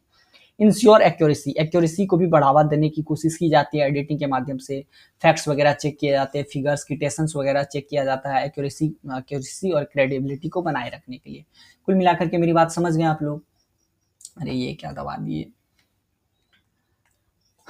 ठीक है। उसके बाद नेक्स्ट है पॉलिसेस स्टाइल। तो एडिटर जो है ना refine the language and style of writing, फिर मेकिंग इट मोर प्रिसाइज, और प्रिसाइज करता है, कॉन्साइज करता है और इंगेजिंग करता है, स्टैंडर्ड को मीट करता है। एडिटिंग में ऐसा कोशिश की जाती है कि राइटिंग जो है वो रिक्वायर्ड फॉर्मेटिंग के हिसाब से हो, स्टाइल जो है वो गाइडलाइंस के हिसाब से हो, जैसे APA, MLA, चिकागो स्टाइल, इस तरीके से, और प्रोफेशनलिज्म को बढ़ावा दिया जाता है। Well edited writing reflects professionalism and attention to detail which is important in academic, professional and personal context. तो कुल मिलाकर के in essence, while editing focuses on technical aspects of the writing such as grammar and style, revising concentrates on the content and structure। जो editing होता है वो focus करता है टेक्निकल एस्पेक्ट्स राइटिंग के, जैसे ग्रामर को सही करना, स्टाइल को सही करना, रिवाइजिंग कॉन्सेंट्रेट्स को रिवाइज करना, कंटेंट को सही करना, स्ट्रक्चर को सही करना। Both stages are essential for producing polished and effective written communication. तो जितने भी स्टेज जो है, चाहे एडिटिंग हो या रिवाइजिंग हो, दोनों मिल करके, दोनों स्टेज मिल करके हमें एक बेहतर कम्युनिकेशन में हमारी मदद करते हैं और एक बेहतर राइटिंग हमें प्रदान करते हैं, मतलब बेहतर टेक्स्ट हमें देते हैं। क्लियर है? आई होप मेरी बातों को आप लोग समझ गए होंगे। अब नेक्स्ट है कि what are the different categories of writing, ये क्वेश्चन था। तो देखिए डिफरेंट कैटेगरीज ऑफ राइटिंग में सबसे पहला आता है फिक्शनल राइटिंग। इसमें क्या होता है कि इमेजिनेटिव बातें दी जाती है, क्रिएटिव राइटिंग होता है जिसमें कि नॉवेल्स होता है, शॉर्ट स्टोरीज होता है, नोवेलाज होता है, प्लेज होते हैं, ड्रामा वगैरह, ये सब फिक्शन के अंदर आता है, जो कि इमेजिनेटिव होती है, जिसका वास्तविक दुनिया से कोई लेना देना नहीं होता है। दूसरा होता है non fictional fact based writing, जैसे कि एसे हो गया, बिब्लियोग्राफी हो गया, ऑटोबायोग्राफी हो गया, टेक्स्ट बुक वगैरह हो गए, जर्नलिस्टिक वर्क्स हो गए। तीसरा होता है पोएट्री एक तरीके का लिटरेरी वर्क होता है जो कि कैरेक्टराइज्ड होता है रिदमिक पैटर्न से, ऑफन विथ राइम भी होता है, एंड मीटर। उसके बाद कन्वेइंग इमोशंस और आइडियाज, जिसमें कि इमोशंस और आइडियाज को पढ़ाने की कोशिश की जाती है। चौथा होता है ड्रामा, ये एक प्ले और स्क्रिप्ट होता है जो कि लिखा जाता है कहीं पर परफॉर्म करने के लिए, often involving dialogues and stage directions. तो कुल मिलाकर के ड्रामा वगैरह आप देखे होंगे, स्टेज पर जो परफॉर्म किया जाता है उसे हम ड्रामा कहते हैं। जर्नलिज्म भी एक राइटिंग है, डिफरेंट टाइप का एक राइटिंग है। देखिए इस जर्नलिज्म के अंदर न्यूज़पेपर वगैरह की writing, magazine writing, online publication writing, उसके बाद रिपोर्टिंग करेंट इवेंट्स और एनालिसिस, ये सब जर्नलिज्म का एक पार्ट है, एंड ये भी एक डिफरेंट पार्ट्स ऑफ राइटिंग के अंतर्गत आता है। छठा नंबर है एकेडमिक राइटिंग, स्कूल के लिए लिखना, जैसे scholarly writings found in academic journals, text book में, रिसर्च पेपर्स में, फिर कॉन्फ्रेंस पेपर में, characterise by formal tone and structure. कुल मिलाकर के मेरी बातों को आप लोग समझ रहे होंगे, आई होप, ठीक है।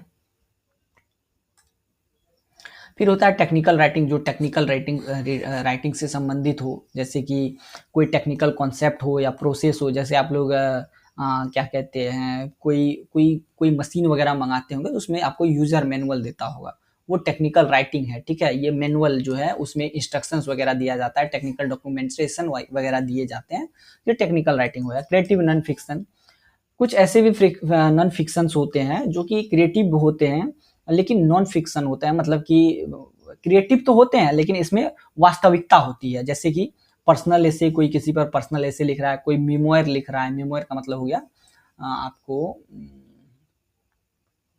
मेमोयर का मतलब होता है संस्मरण, ठीक है। जैसे मैं अपने दोस्त के बारे में लिख रहा हूँ तो कुछ बातें मैं लिखूंगा, कुछ बढ़ा चढ़ा के लिखूंगा, तो ये क्रिएटिव नॉन फिक्शन हो गया। ट्रैवल राइटिंग, ट्रैवलॉग जो यात्रा वृत्तांत वगैरह हो गया, तो ये क्रिएटिव नॉन फिक्शनल राइटिंग हो गया। स्क्रीन राइटिंग, टेलीविजन फिल्म वगैरह के लिए लिखने के लिए जो स्क्रिप्ट होता है या स्क्रीन प्लेज के लिए लिखने के लिए, तो स्क्रीन राइटिंग। उसके बाद स्पीचेज, कोई ऑरल डिलीवरी के लिए, जैसे कि कुछ वगैरह, कोई आपको कोई सूचना पहुंचानी हो, ठीक है।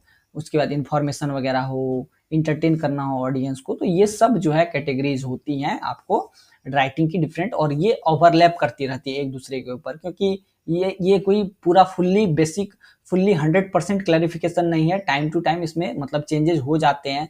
जैसे कि कोई ड्रामा हो गया, उसको कभी कभी हम प्लेस के अंदर रख देते हैं, फिक्शन के अंदर रख देते हैं, कभी कभी ड्रामा को हम अलग से बिहेवियर में लाते हैं, कभी कभी ये जो क्रिएटिव नॉन फिक्शन है इसको डायरेक्ट नॉन फिक्शन बुक्स के अंदर रख देते हैं। तो ये कुल मिला करके आपको मतलब चेंजेस वगैरह होती रहती हैं। तो आई होप मेरी बातों को आप लोग समझे होंगे। और 9 क्वेश्चन हम लोग डिस्कस कर चुके हैं, और 10वां नंबर क्वेश्चन है, why is feedback important in writing. चलिए इसको भी डिस्कस कर ही लेते हैं, उसके बाद आज के इस वीडियो डिस्कशन को समाप्त करेंगे। देखिए, जब भी कोई राइटिंग हम पढ़ते हैं तो उसका हम फीडबैक देते हैं। जैसे कि मैं आपको पढ़ा रहा हूँ, या स्लाइड जो आप लोगों को स्क्रीन पर दिख रहा है, तो इसका आप फीडबैक जरूर देंगे, कमेंट सेक्शन में जरूर कुछ ना कुछ लिखेंगे, चाहे तो 2 गाली लिखेंगे, चाहे तो 2 अच्छी बातें लिखेंगे। तो जो भी आप लिखेंगे वो मेरे लिए एक तरीके से फीडबैक का काम करेगा, और फीडबैक एक क्रूशियल रोल प्ले करता है किसी भी राइटिंग में। जैसे कि मैंने ये राइटिंग आप लोगों के लिए लिखी है, ये स्लाइड आप लोगों के लिए बनाई है, आप लोग चाहे तो मुझसे ले सकते हैं, अच्छी लगेगी तो लेंगे, और मेरे को बाद में फीडबैक देंगे, चाहे तो यूट्यूब पे आकर के 2 गाली लिख करके जाएंगे, या लिख करके जाएंगे कि सर आपका कंटेंट अच्छा था, एग्जाम में वगैरह वगैरह क्वेश्चन वगैरह आया, इस तरीके से आप लिख करके जाएंगे। तो फीडबैक एक क्रूशियल रोल प्ले करता है। अब किन किन रीजन से रोल प्ले करता है उसकी भी चर्चा करते हैं।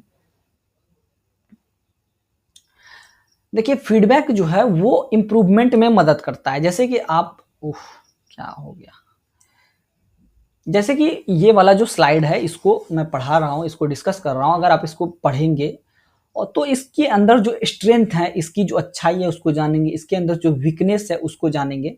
इसके माध्यम से जब आप मुझे बताएंगे कि सर यहाँ गड़बड़ी है, यहाँ प्रॉब्लम है, यहाँ आप ठीक से बात नहीं कर रहे हैं, यहाँ आप नहीं समझा पा रहे हैं, तो इससे मुझे मदद मिलेगी, ठीक है, क्योंकि मैंने इसे लिखा है।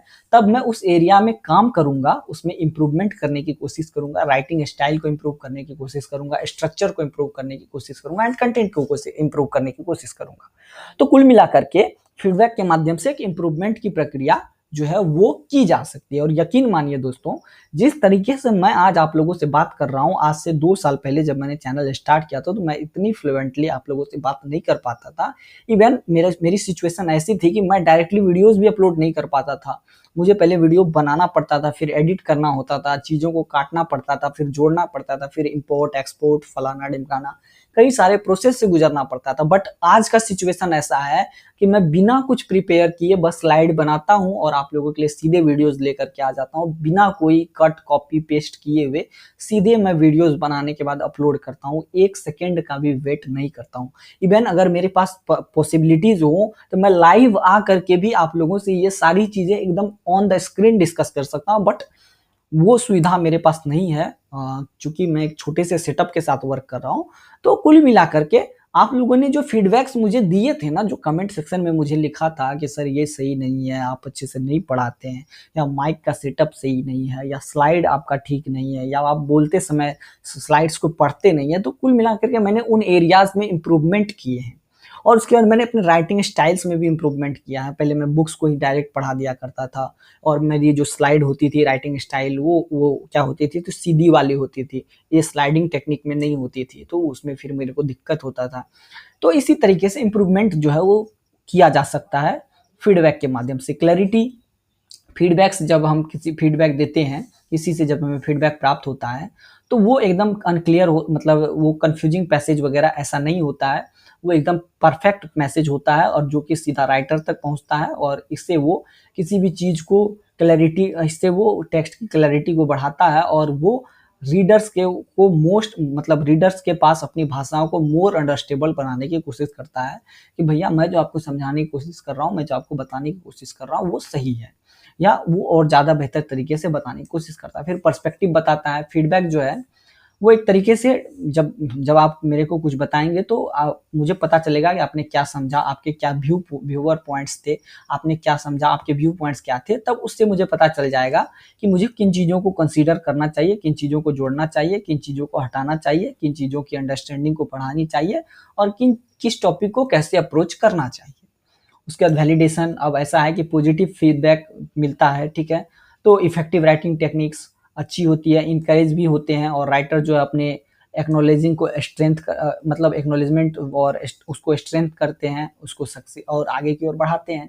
ठीक है, फिर रिवीजन, फीडबैक के माध्यम से रिवीजन भी हो जाता है। जब अच्छा फीडबैक आता है, कंस्ट्रक्टिव फीडबैक आता है, तो इससे राइटर जो है अपने बुक को या अपने वर्क को और रिवाइज करता है और सजेशंस देता है और कुछ इंपॉर्टेंट चेंजेस करता है, जिससे कि वो टेक्स्ट को इनहेंस किया जा सके, कोहेरेंट बनाया जा सके, ऑर्गेनाइज बनाया जा सके और ओवरऑल ऐसा इम्पैक्ट डाला जा सके जिससे कि जो रीडर हो या जो सामने वाला हो वो एकदम अट्रैक्ट हो जाए।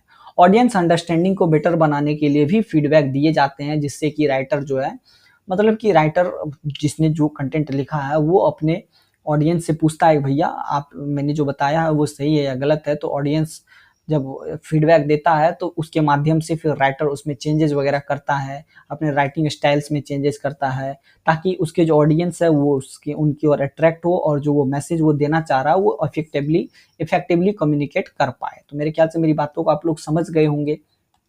ठीक है, स्किल डेवलपमेंट की बात करें तो स्किल डेवलपमेंट में भी मदद करता है।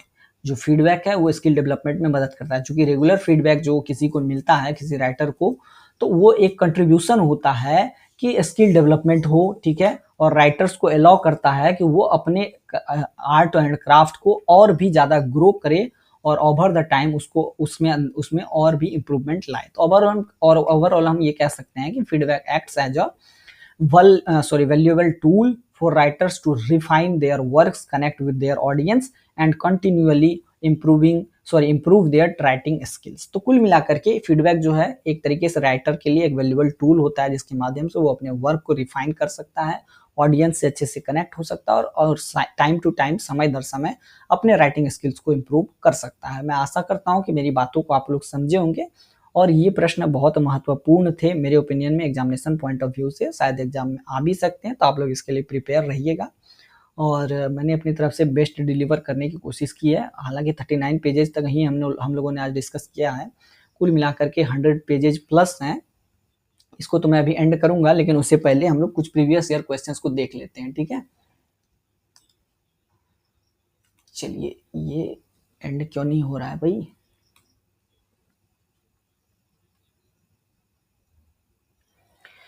तो ये ठीक है, ब्लॉक 1 तो देख चुके थे। ये एक इम्पोर्टेंट क्वेश्चंस की सीरीज है, मैं इसको थोड़ा बड़ा करता हूँ।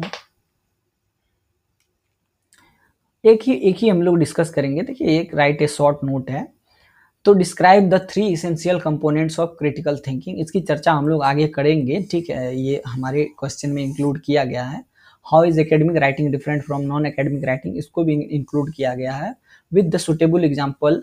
सो how you can use a mind map to express a concept और थीम, ये भी हमने शायद अपने डिस्कशन में इंक्लूड किया है, जो कि नेक्स्ट वीडियो में हम लोग डिस्कस करेंगे। यहाँ पर बस एक मोटा मोटा ओवरव्यू दे रहा हूँ कि कैसे आप लोगों को एग्जाम में क्वेश्चन पूछे जाएंगे। Why is feedback important in the writing process, ये वाला क्वेश्चन हमने अभी जस्ट डिस्कस किया है। How is narrative writing different from expository writing, तो अगले वीडियो सेशन में शायद एक्सपोजिटरी राइटिंग और नैरेटिव राइटिंग की हमने डिस्कस करी है, तो मेरे ख्याल से वो चीज़ें क्लियर हो जाएंगी। What aspect would you consider while writing a report of an interview, तो ये वाला जो है ना, what aspect should be considered या वाइल राइटिंग और रिव्यू, तो यही वाला है। ये रिव्यू जो है ना, रिव्यू यही वाला चीज़ यहाँ पर लिखना है। तो ये भी पॉइंट है। आगे बढ़ते हैं, आगे बढ़े तो क्या है भाई, हाँ, ये वाला जो है ना, जितना हम क्वेश्चंस डिस्कस करेंगे वो आपको बहुत ज़्यादा मदद नहीं करेगा, क्योंकि इसमें ना कुछ ऐसे भी चीज़ें, ऐसी भी मतलब शॉर्ट एसेज वगैरह के पॉइंट्स दिए गए हैं जो कि आपको खुद से ही करना पड़ेगा, इस पर मेरा कोई बस नहीं है। जैसे कि discuss with suitable examples the different stage of the process approach to writing. हाँ, हालांकि ये वाला मैंने बताया है डिफरेंट डिफरेंट कौन कौन से अप्रोचेज हमें अपनाने चाहिए राइटिंग को करने के लिए, इसके पूरे pre writing phase, revision phase, ये प्रूफ रीडिंग फेज, ये सारे मैंने बताए हैं। ये वाला नहीं बताया मैंने, आइडेंटिफाई एनी 4 डिसिप्लिन, ये वाला नहीं बताए हैं, ठीक है। इसको कल देखते हैं, हो सकेगा तो कल इसको डिस्कस करवाएंगे। व्हाट इज कॉपीराइट लॉ, ये वाला है, ये वाला क्वेश्चन वीडियो सेशन में, नेक्स्ट वीडियो सेशन में जरूर डिस्कस करेंगे। और short essay on structure of business proposal, ये वाला भी क्वेश्चन मैंने इंक्लूड किया है। और आगे चले तो हाँ, यही पॉइंट है, what aspect should be consider while writing the review of a book.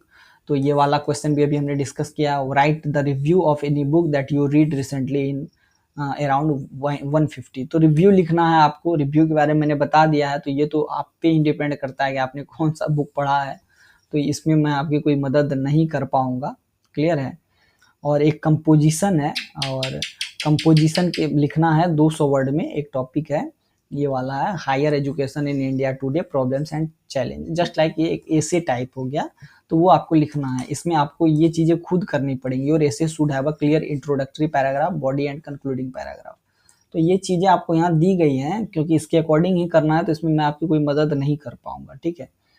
उसके बाद ये दूसरा वाला ओपन हो जाता है, ये दिसंबर 2022 का, इसको हम लोग कल के वीडियो सेशन में देखेंगे। आज के वीडियो सेशन को यही समाप्त करते हैं। मैं आशा करता हूँ ये वीडियो सेशन आप लोगों को अच्छा लगा होगा। फिर मिलते हैं नेक्स्ट वीडियो सेशन में। Till then tata bye bye, take care.